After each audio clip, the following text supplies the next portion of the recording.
जय श्री कृष्णा, जय श्री हरि।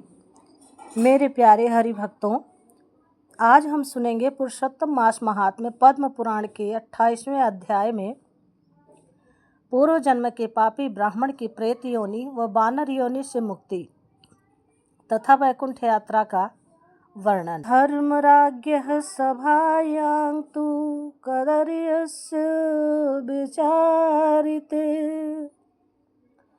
चित्रगुप्तेन दूतौ च प्रादिष्टौ तस्य कर्मणो। अर्थात श्री नारायण मुनि नारद जी से कहते हैं, हे नारद, धर्मराज यमराज की सभा में उस लोभी पापी ब्राह्मण कदर्य के पाप पुण्यों पर जब विचार निर्णय हुआ, तब चित्रगुप्त ने यमदूतों को आदेश दिया कि इसके कर्मों के अनुसार इसे दंड दें। धर्मराज के दरबार में चित्रगुप्त द्वारा कदर्य नामक लोभी ब्राह्मण के कर्मों का लेखा जोखा सुनकर यमदूतों ने उसे प्रेत योनि में जाने का दंड दे दिया।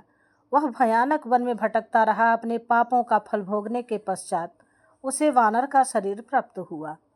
वानर योनि में वह एक ऊंचे पर्वत पर रहता था। उस पर्वत पर मृग तीर्थ नाम का एक अत्यंत पवित्र जलकुंड था, जो गंगा के समान पावन था। इस तीर्थ के प्रभाव और स्मरण मात्र से ही उसके पिछले जन्मों के पाप नष्ट होने लगे। मेरे हरि भक्तों, अब हम चलते हैं आगे की कथा की ओर। श्री नारायण बोले, हे नारद, जब धर्मराज के दरबार में उस लोभी कदर्य ब्राह्मण की पापों का निर्णय हुआ, तब चित्रगुप्त ने अपने दूतों को आदेश दिया कि यह पहले प्रेत योनि में जाकर अपने कर्मों का दुख भोगे और उसके बाद वानर शरीर को प्राप्त हो।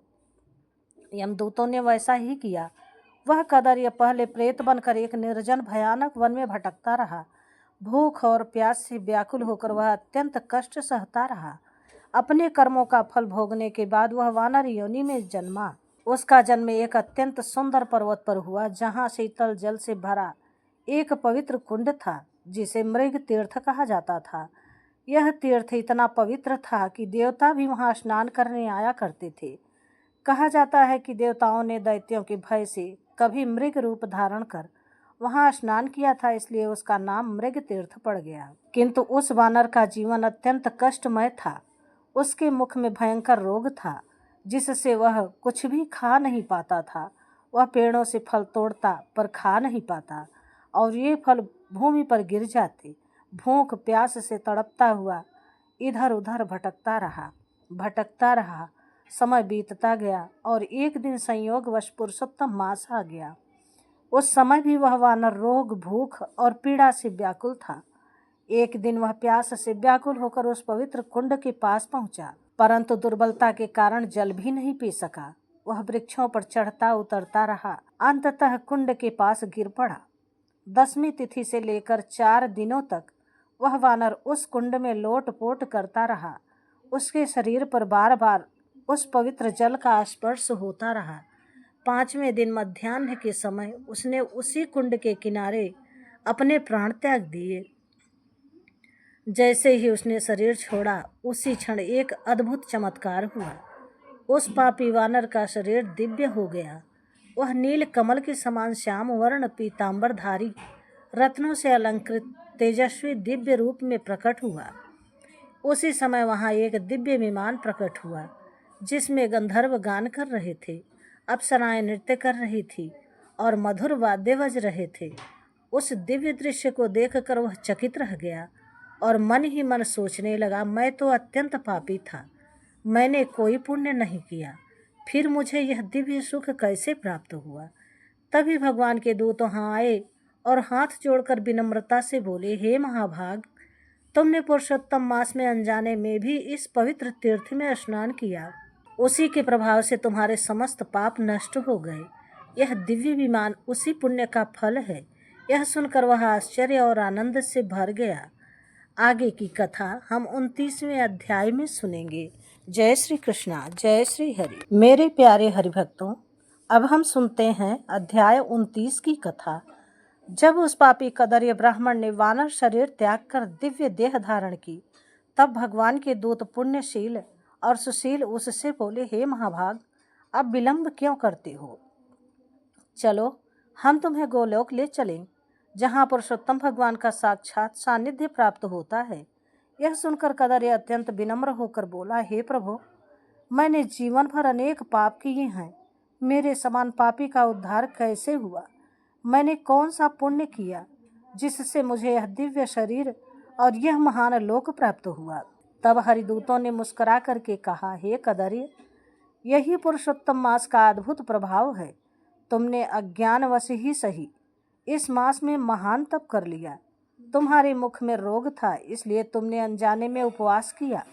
तुमने वृक्षों से फल तोड़कर भूमि पर फेंके, जिससे अन्य जीवों का पेट भरा। यह परोपकार बन गया। भूख, प्यास, शीत और धूप सहते हुए तुमने कठोर तप सहा, और सबसे बढ़कर तुम उस पवित्र तीर्थ में कई दिनों तक जल में लौटते रहे, जिससे तुम्हें स्नान का पुण्य प्राप्त हो गया। इस प्रकार बिना जाने ही तुमने ऐसा महान व्रत कर दिया जिसने तुम्हारे समस्त पापों को नष्ट कर दिया। यह सुनकर कदर्य आश्चर्य और आनंद से भर गया। उसने उस तीर्थ, पर्वत, वन और वृक्षों को प्रणाम किया और विनम्रता पूर्वक दिव्य विमान में बैठ गया।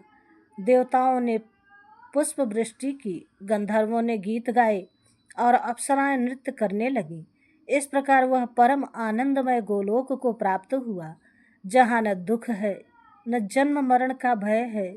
इसके बाद नारद मुनि ने भगवान से पूछा, हे प्रभु, आपने प्रातःकाल के कर्तव्यों का वर्णन तो किया, अब कृपा कर बताइए कि दिन और रात्रि में मनुष्य को कैसे आचरण करना चाहिए।